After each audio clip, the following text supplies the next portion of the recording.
इस कथा को सुनना। कहते हैं श्राद्ध पक्ष में ये कथा अगर सुन ली जाती है तो ब्राह्मण घर से अगर भूखा गया हो या दूसरी जगह से भोजन कर दूसरे घर में भोजन करने आए हो और हमारे पितर तृप्त नहीं होते हो तो रहू और रहनी की कथा हमारे पितरों को जब सुनाई जाती है तो हमारे पितर संतुष्ट होकर आशीर्वाद प्रदान करते हैं। ये वो रहनी और रहू की कथा। बहन का नाम है रहनी और भाई का नाम है रहू। बड़ी सुंदर। भाई बहन की शादी हो गई, किसी कारणवश रहनी का पति चले गए, समाप्त हो गई। पर रहनी शिव भक्ति से दूर नहीं है। रहनी शंकर जी की आराधना में डूबी रही थी। रहनी शिव भक्ति में लगी रही। संपूर्ण आस्था चैनल के श्रोता, फेसबुक यूट्यूब के श्रोता और इस अशोक नगर के सभी श्रोता दिल से सुनिएगा। इस कथा को श्राद्ध पक्ष में अवश्य सुनना चाहिए। रहनी जिसका पति नहीं, घर में 2 बच्चे हैं, छोटे हैं बहुत, और ये रहनी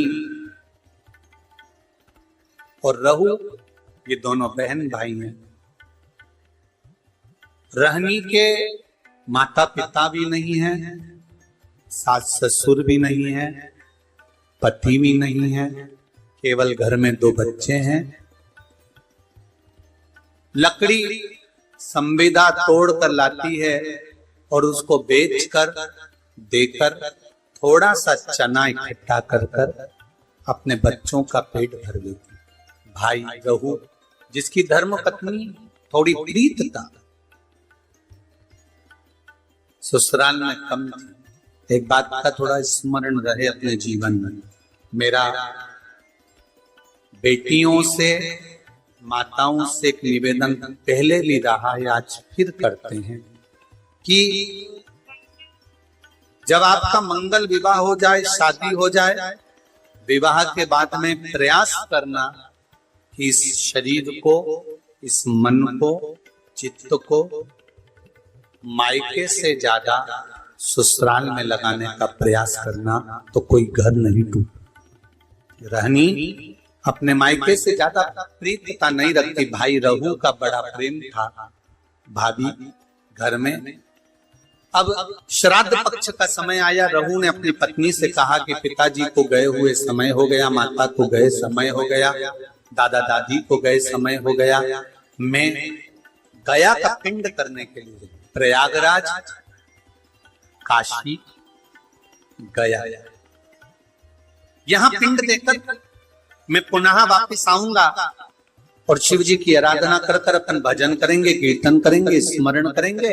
तुम एक काम करना, अपनी धर्म पत्नी से रहू कहता है कि किसी ब्राह्मण को बुलाकर मैं जहां जहां पिंड दान करने के लिए जाऊं, आप दादा दादी के श्राद्ध में, माता पिता के श्राद्ध में किसी ब्राह्मण को बुलाकर भोजन करा, किसी ब्राह्मण को बुलाइएगा, भोजन कराइएगा।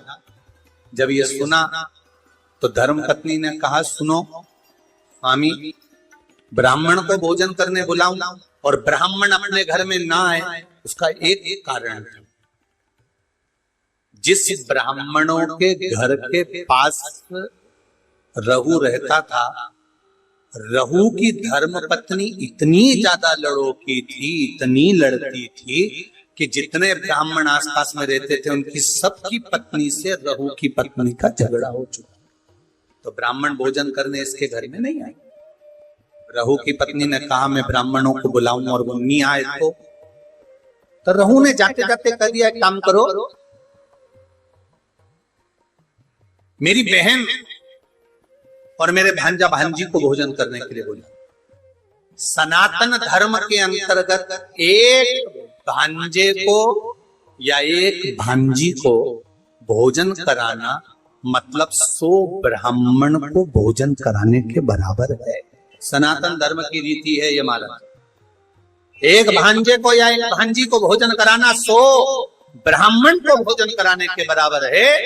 तो तुम एक काम करो, मेरी बहन रहनी को बुलाओ और अपने भांजा भांजी को बुलाओ, क्योंकि भांजा भांजी छोटे हैं, अकेले आ नहीं सकते, उनको बुलाकर भोजन कराओ। अब पति ने कहा कि तुम उनको भोजन करा देना, और पति चले गया।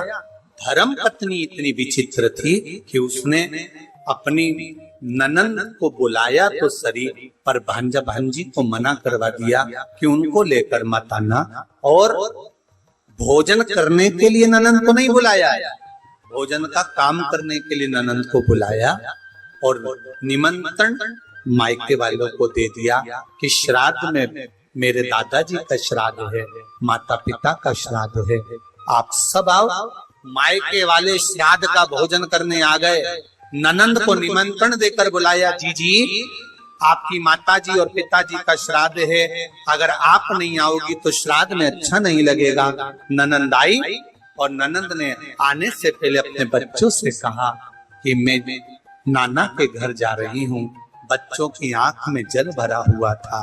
माँ, आप हम दोनों को छोड़कर जा रही हो, हमें भी साथ ले चलो, हम भी चलना चाहते। नहीं,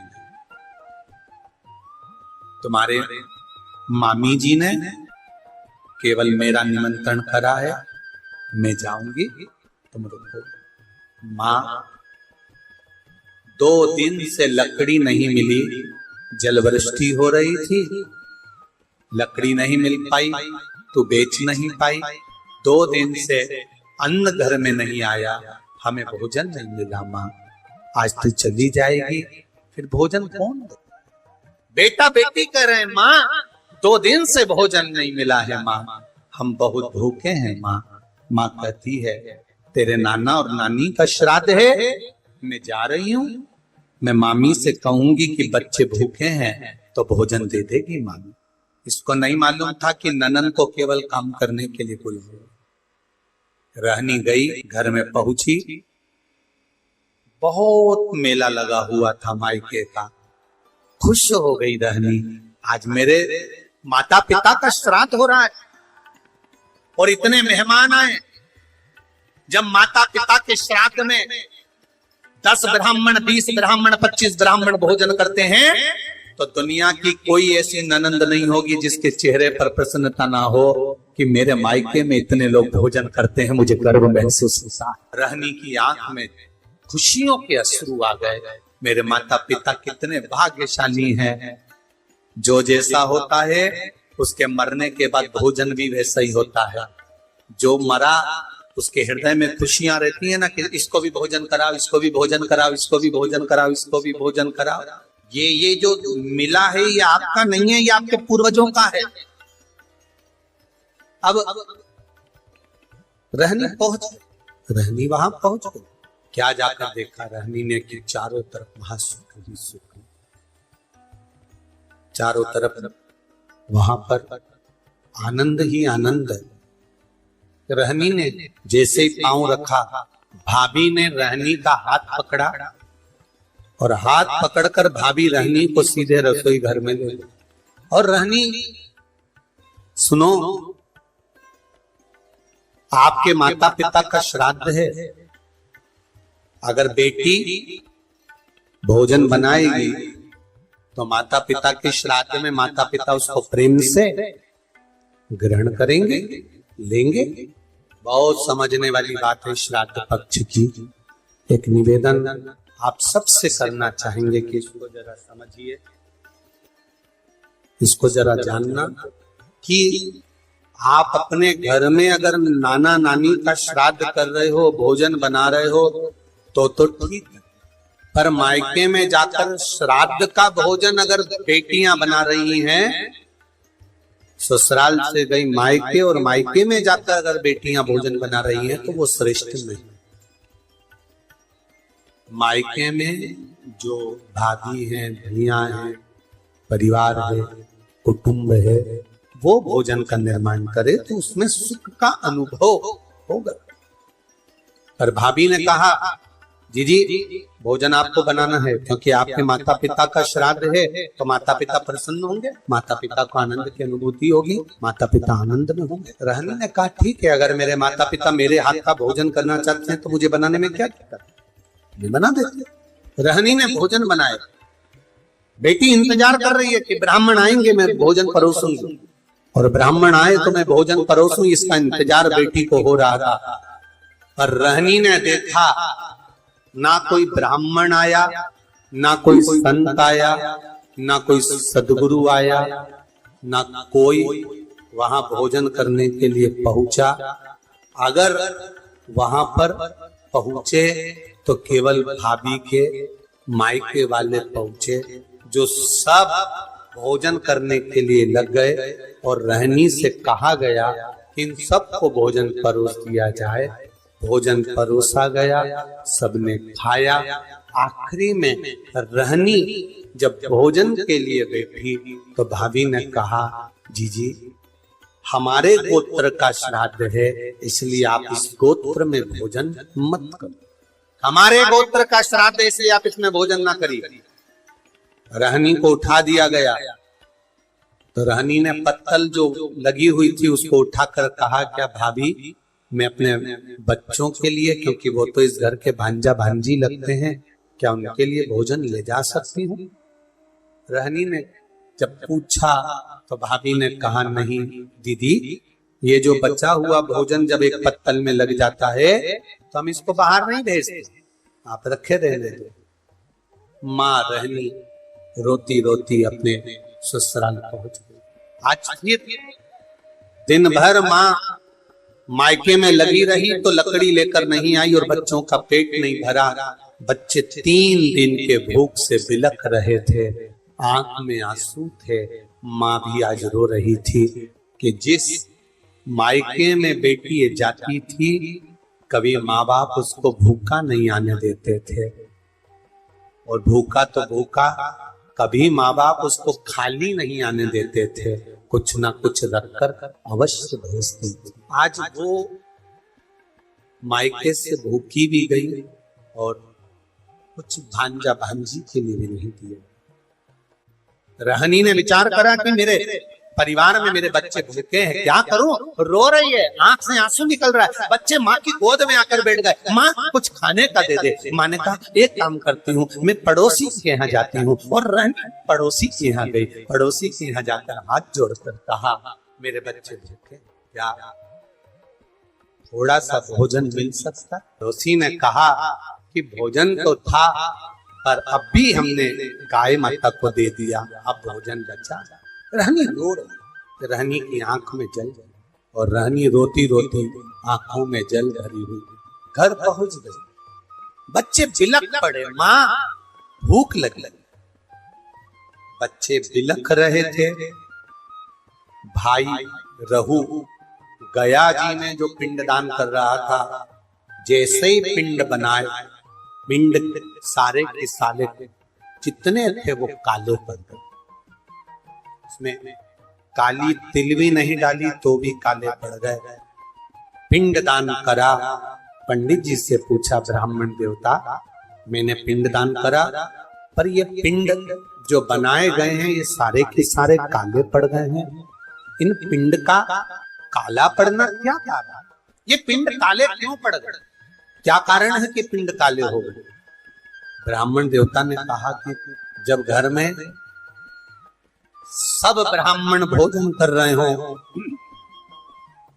सब परिवार के लोग भोजन कर रहे हो, और घर के भांजा भांजी के नैनों में भूख के कारण जल होता है, तब ये पिंड काले पड़ जाते हैं। हमको लगता है आपके भांजा भांजी भूख से बिलख रहे हैं। रहू ने कहा ऐसा हो ही नहीं सकता। रहू बोले ये नहीं हो सकता, मैं अपनी धर्म पत्नी को कहकर आया हूं कि अगर ब्राह्मण भोजन करने ना आए तो मेरी बहन को भोजन करने बुलाना, भांजा भांजी को भोजन करने बुलाना। तो ये हो नहीं सकता कि भांजा भांजी भूखे हो। आप पता करना, पिंड काला जभी पड़ता है जब भांजा भांजी भोजन नहीं करे हो और भूखे थे। महाराज, शिव महापुराण की कथा यहाँ तक कहती है, अगर आपके घर में ब्राह्मण भोजन करने आए हैं और अगर घर में बहन बेटियां हैं, भांजा भांजी हैं, तो इंतजार मत करना कि ब्राह्मण उठेंगे इसके बाद हम भांजा भांजी को भोजन देंगे। आप तो ब्राह्मण के साथ भांजा भांजी को भी भोजन करने बिठा सकते हो या पहले भी जिमा सकते हो, उसमें कोई दोष, उसमें कोई दोष। या भांजा भांजी अगर भोजन करे तो उसमें दोष नहीं। आप जिमाओ। रहनी के बच्चे भूखे बिलख रहे, रहू को रहा नहीं गया, गया जी का पिंड कर कर रहू सीधे घर पहुंचा। घर में जाकर पत्नी से पूछा, क्यों मेरी बहन आई थी? हाँ। ना मानो तो पूछ लो सभी से, बहन आई थी कि नहीं आई थी? सबने कह दिया आई थी, रहनी आई थी। हाँ, तो इसको लगा कि रहनी आई थी तो बच्चे भी आए होंगे, इसने नहीं पूछा। घर गया बहन को, दीदी, ओ दीदी।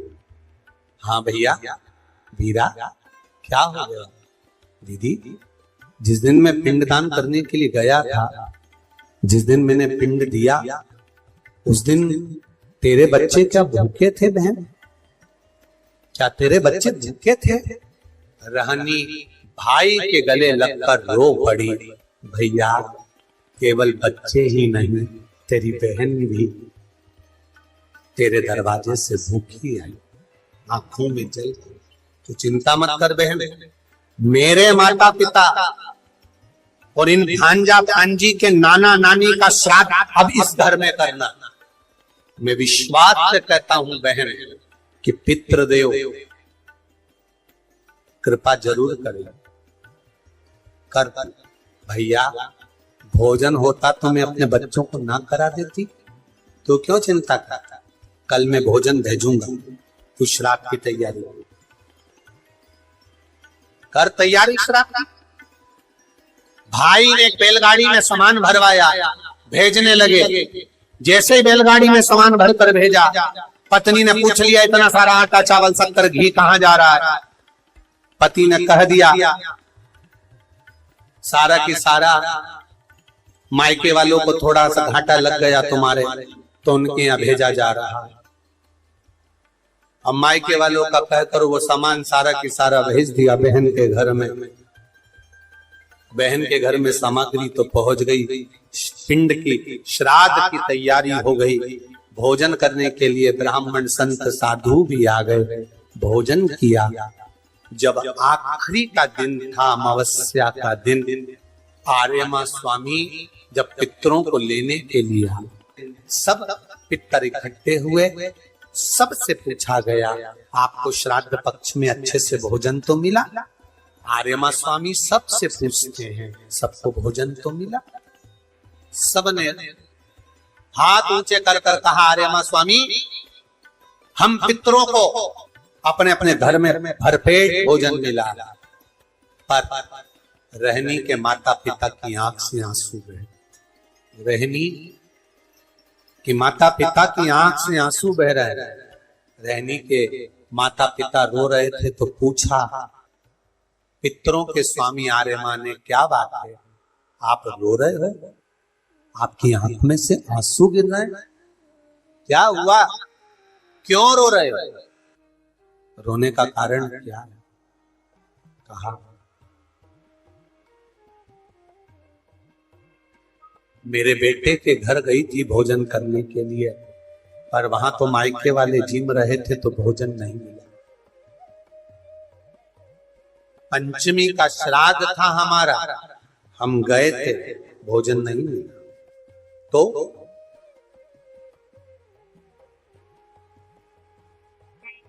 श्राद्ध पक्ष में पितरों को छोड़ा जाता है, भोजन मिला तो ठीक है, नहीं मिला पितर चले जाए। चंद्रलोक से पितृलोक के बीच में एक पितृलोक का सीढ़ी पड़ती है, जीना, सड़ा सीढ़ी, जिसपे पितर चढ़ के पितृलोक जाता है। उस सीढ़ी पर कौन रुकता है? उस सीढ़ी पर पितृलोक में जाते समय कौन रुकता है?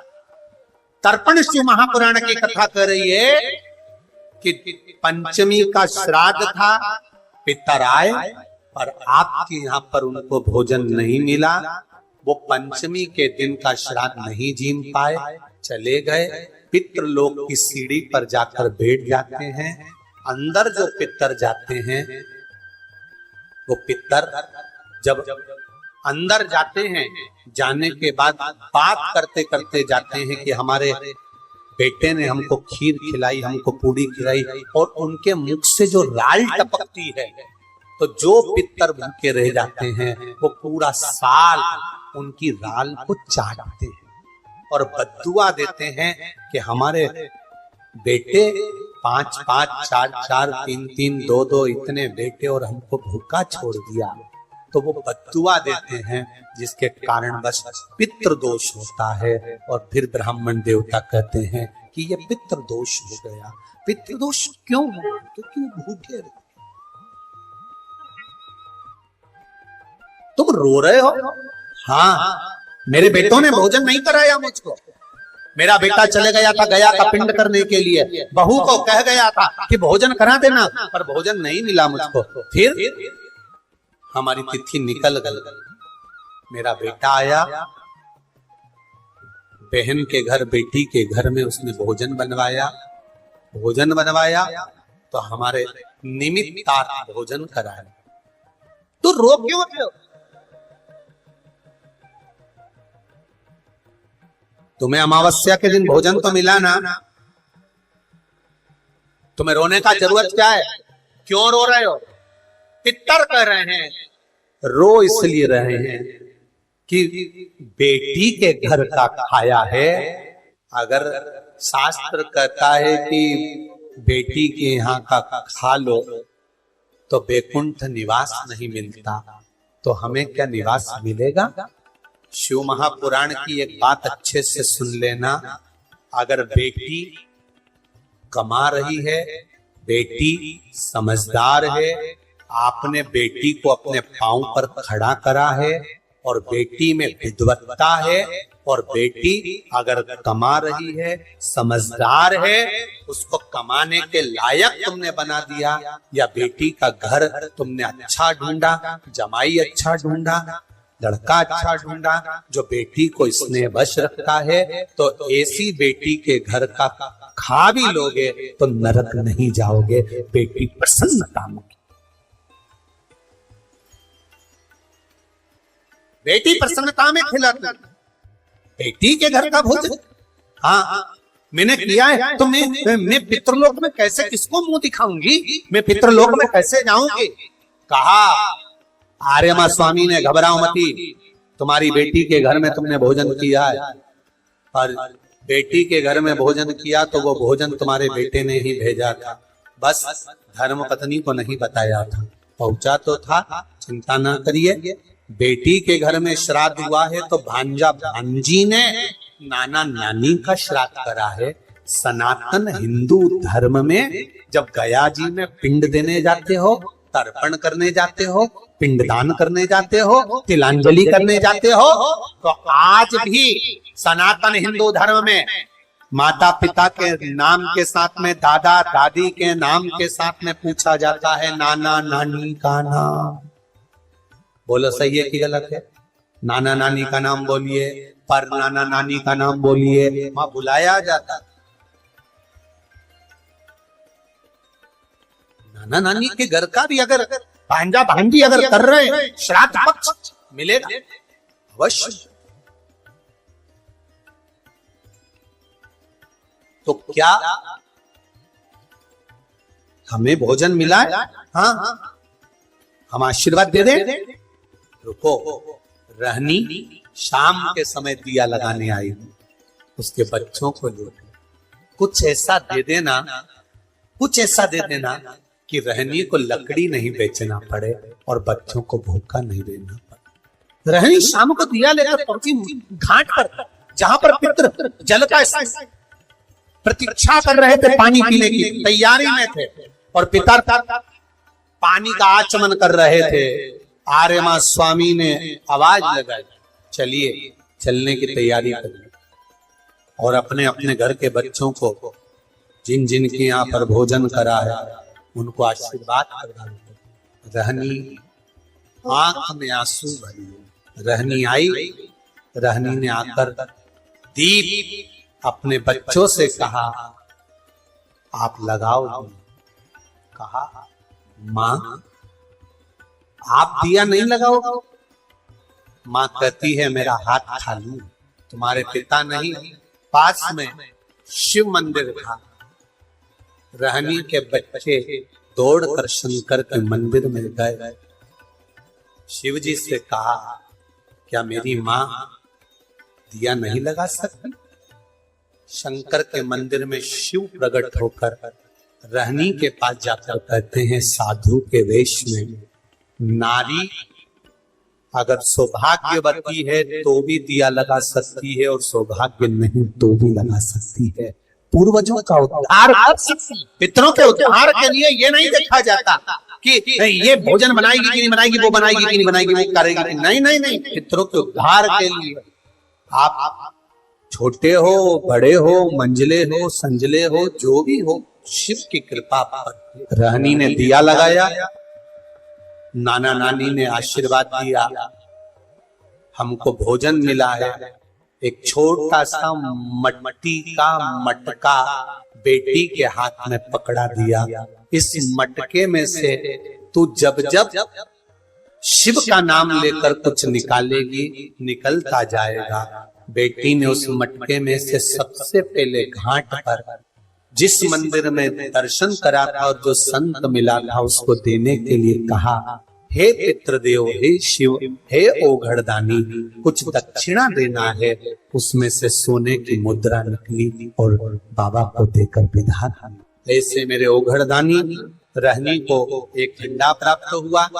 शिव के नाम से, पितरों के नाम से उसमें स्मरण करने लगा। मेरा एक निवेदन आपसे भी है, ठेला चलाने वाला, ऑटो चलाने वाला, गाड़ी चलाने वाला, कबाड़ा बेचने वाला, भिक्षा मांगने वाला, एक गरीब से गरीब भी व्यक्ति एक घी का दिया अगर अमावस्या के दिन शाम के समय नदी तालाब या बावड़ी के स्थान पर घाट पर लगा दे, श्राद्ध पक्ष में, अगली जब श्राद्ध आए तो बताना जरूर पत्र लिखकर कि पितरों ने भंडार भरा कि नहीं भरा, दिया कि नहीं दिया, देते हैं कि नहीं देते, ये जरूर बता। अगली बार जहाँ कथा रहे तो आ जाना आप भी बताने के लिए अशोकनगर वालों की हमने। और जितने सुन रहे हैं भारत की भूमि पर, जितने देश विदेश में बैठकर कथा सुन रहे हैं, सब स्मरण करो और सबको सूचना दो कि श्राद्ध पक्ष की अमावस्या को शाम के समय पर दिया लगाने का फल क्या होता है। इस क्लिप को काट कर जनमानस तक भेजिए कि उसका लाभ क्या है, उसका फल क्या है।